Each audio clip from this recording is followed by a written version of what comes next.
ডিম দিয়েও যে এত মজাদার একটা স্ন্যাক্স আইটেম বানানো যায় এটা হয়তো না বানালে আমি বুঝতামই না এটা যে এত মজা এত টেস্টি। সো এটা হচ্ছে এগ ললিপপ।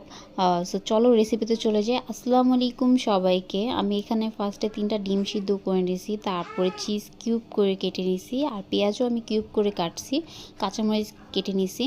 তো দেন আমি এখন আমি এই যে ডিমগুলোকে গ্রেট করব, একটা গ্রেটার নিয়ে নিছি, ডিমগুলোকে একটা একটা করে গ্রেট করে নিব।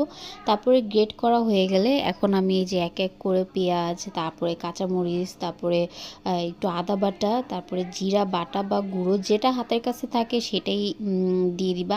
আমার জিরে বাটাটা হাতের কাছে ছিল, তো আমি ওইটাই দিয়ে দিছি। তারপরে অল্প একটু লবণ দিয়ে দিছি। তারপরে এখানে আমি এখন দিয়ে দিব যে গোলমরিচ, যেটাকে আমি গুঁড়ো করে রাখছিলাম ওইটা দিয়ে দিব। তারপরে এখানে আমি ম্যাজিক মশলা অ্যাড করব। তো আমি এখানে ম্যাজিক মশলা অ্যাড করব দেখে আমি একটু লবণটা একটু কম দিছি। আমি ফার্স্টে অর্ধেক ম্যাজিক মশলা দিছিলাম, তারপরে ভাবলাম না পুরোটাই দিয়ে দিই।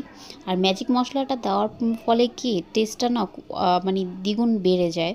তো আমি এখানে ম্যাজিক মশলাটা দিয়ে ভালোভাবে যেটাকে মিক্স করে নিয়েছি। এখন আমি ভিতরে চিজ দিব। তো পুরোপুরি গোল করার আগে আমি ভিতরে চিজটা দিয়ে দিব। তারপরে আমি যেটাকে ভালোভাবে চেপে চেপে গোল করে নিব। তো এটা আমার গোল এইভাবে করে আমি সবগুলোকে গোল করে নিয়েছি, যে বল বল দিয়ে বল আকৃতি দিয়ে দিছি। তারপরে এখানে আমি যে ডোটা বানিয়ে রাখছিলাম ময়দা, একটুখানি গোলমরিচ আর লবণ দিয়ে, তো এটার মধ্যে যে চুবিয়ে দেন আমি বিস্কিটের মধ্যে এটাকে কোট করছি। আর তোমরা চাইলে বেডক্রাম দিয়ে করতে পারো। তো আমার কাছে বিস্কিটের গুঁড়োটা ছিল, বেডক্রাম ছিল না, তো আমি বিস্কিটের গুঁড়ো দিয়ে এটাকে কোট করছি। আর হ্যাঁ, এখানে আমি একবার কোট করছি, তোমরা চাইলে 2বার কোট করতে পারো। তো এইভাবে আমি সবগুলোকে কোট করে নিয়ে তারপর এটাকে কিছুক্ষণের জন্য ফ্রিজে রেস্টে রাখবো। তো এটা যতক্ষণ ইচ্ছা ফ্রিজে রেস্টে রাখা যায়, বা এভাবেই ফ্রোজেন করে রাখতে পারো। তো আমি এখানে বেশিক্ষণ রাখিনি, 10-15 মিনিট মতো রেখে তারপর আমি এটাকে ভেজে নিয়েছি। তো আমি এখানে তেলটাকে আগে থেকেই গরম করে রাখছিলাম।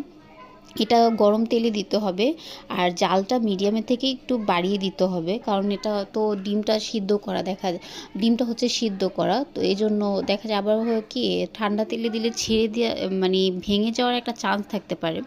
তো গরম তেলে দিলে এই চান্সটা থাকবে না। তারপরে এই যে সবগুলো দিয়ে ভালোভাবে এটাকে ভেজে নেব এপিট ওপিট করে।